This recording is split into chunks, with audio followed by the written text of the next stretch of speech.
सभी को शुभकामनाओं के साथ आज का ये वीडियो प्रारंभ करते हैं। अपने जीवन में हम कितना एक्टिव हैं, कितना प्रोएक्टिव हैं और कितने ही ज़्यादा हम अग्रगामी चिंतन करते हैं, ये दोनों का असर हमारे जीवन में पड़ता है। आप देखिए, आपके जीवन में बहुत सारी ऐसी घटनाएं होती हैं, आप सोचते हैं कि इस घटना के लिए हमें अलर्ट रहना चाहिए था, यह काम हमें कर लेना चाहिए था। जैसे रिजर्वेशन है, आपको समय रहते अगर रिजर्वेशन कर लिए तो आपको कंफर्म सीट मिलेगी, अगर नहीं किए हैं समय से तो आपको इस समस्या का सामना करना पड़ेगा। इसके लिए जरूरी क्या है कि काम को टाला न जाए।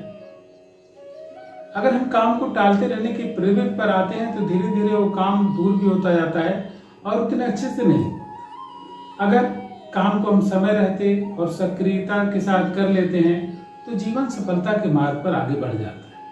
इसलिए निर्णय लेने में कभी टालम टोल नहीं करनी चाहिए, सही निर्णय लें। अगर कोई चीज उचित लगता है तो उसे निर्णय को उचित करके ओके करें, अगर नहीं लगता है तो उसे हटा दें, फिर उसे अपने जीवन में न लाएं। तो आप देखेंगे बहुत सारे मामलों में आपको पछताना नहीं पड़ेगा, क्योंकि बहुत सारे डिसीजन ऐसे होते हैं कि जब हम डिसीजन तो लेते हैं लेकिन समय रहते नहीं लिए। अब समय रहते नहीं लिए तो डिसीजन सही नहीं माना जाता।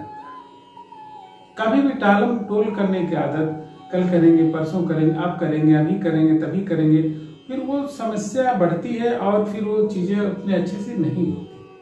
तो क्यों ना हम अपने जीवन में इस आदत को पालें। हो सकता है कुछ चीजें गलत डिसीजन हो, लेकिन एक चीज मेरा दावा का आपको पछताना कम पड़े। डिसीजन गलत हो सकता है, लेकिन अगर हम काम को टाल टोल करेंगे तो एक दिन पछताना पड़ता है। आपने वो लाइन सुन रखी होगी, का वर्षा जब कृषि सुखानी। दूसरा है ना, पछताए का हो जब चिड़िया चुग गई खेत।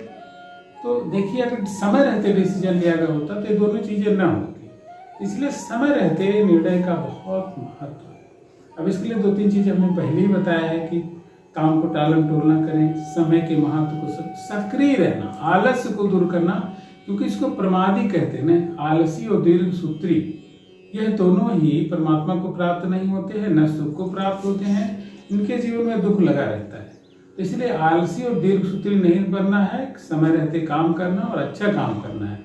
तो और जो समझ में आए उस काम को करते रहना है। सभी प्राणियों पर सद्भावना रखना बहुत बड़ी बात है, और जब सद्भावना रखते हैं तभी हमें दूसरे लोगों का सहयोग भी प्राप्त होता है। तो एक्टिव रहें, सबके प्रति सद्भावना रखें, अच्छे मार्ग पर चलें।